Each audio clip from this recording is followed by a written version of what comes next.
तो hello friends, मैं अजय आपका दोस्त आप सभी का वेलकम करता हूं अपनी यूट्यूब चैनल टेक्निकल साबी में। फ्रेंड्स, आज के इस वीडियो में हम लोग बात करेंगे Oppo A90 20 के बारे में। इस फोन से रिलेटेड कुछ ऑफिशियल न्यूज निकल कर आ रही है जिसमें आपको इस सेल फोन के कुछ स्पेसिफिकेशन बताए गए हैं। तो चलिए फ्रेंड्स, वीडियो स्टार्ट करते हैं और देखते हैं कि वो सभी स्पेसिफिकेशन कौन से हैं। तो सबसे पहले बात करते हैं इसके प्रोसेसर की। तो इसमें आपको क्वालकॉम का स्नैपड्रैगन 665 का ऑक्टा कोर प्रोसेसर देखने को मिलेगा जो 2 गीगाहर्ट्ज के क्लॉक स्पीड से कार्य करता है। उसके साथ में आपको 8GB RAM 128GB internal storage देखने को मिल जाएगा। उसके बाद से फ्रेंड्स 6.5 इंच का IPS LCD डिस्प्ले देखने को मिलेगा इसमें वाटर ड्रॉप नॉच के साथ।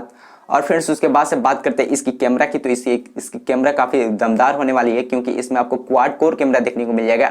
48+8+2+2 मेगापिक्सल का quad core rear primary camera देखने को मिल जाएगा और साथ में इसके सपोर्ट के लिए 16 मेगापिक्सल का फ्रंट कैमरा देखने को मिलेगा। 5000 mAh की मैसिव बैटरी देखने को मिल जाएगी। तो मिला जुला कर बात करें तो ये सेलफोन काफी दमदार स्पेसिफिकेशन के साथ लॉन्च करने जा रहा है और इसकी जो एक्सपेक्टेड प्राइस है वो है फ्रेंड्स अंडर 50,000 रुपीज हो सकती है। और फ्रेंड्स इसकी एक्सपेक्टेड डेट जो है वैसे सितंबर में ही आ रही है, पर काफी ज्यादा श्योर नहीं है इसकी एक्सपेक्टेड डेट। देखते हैं कब तक लॉन्च कर जाता है। तो आशा करता हूं दोस्तों ये वीडियो आपको पसंद आएगी। वीडियो पसंद आने तो लाइक करें, शेयर करें और चैनल को आप डेफिनेटली सब्सक्राइब करें क्योंकि इस चैनल पर आपको बाइंग गाइड के साथ साथ नॉलेजेबल एंड इंटरेस्टिंग वीडियोस देखने को मिलती है टेक्नोलॉजी से रिलेटेड। तो आप इस चैनल को डेफिनेटली सब्सक्राइब करके जाएं।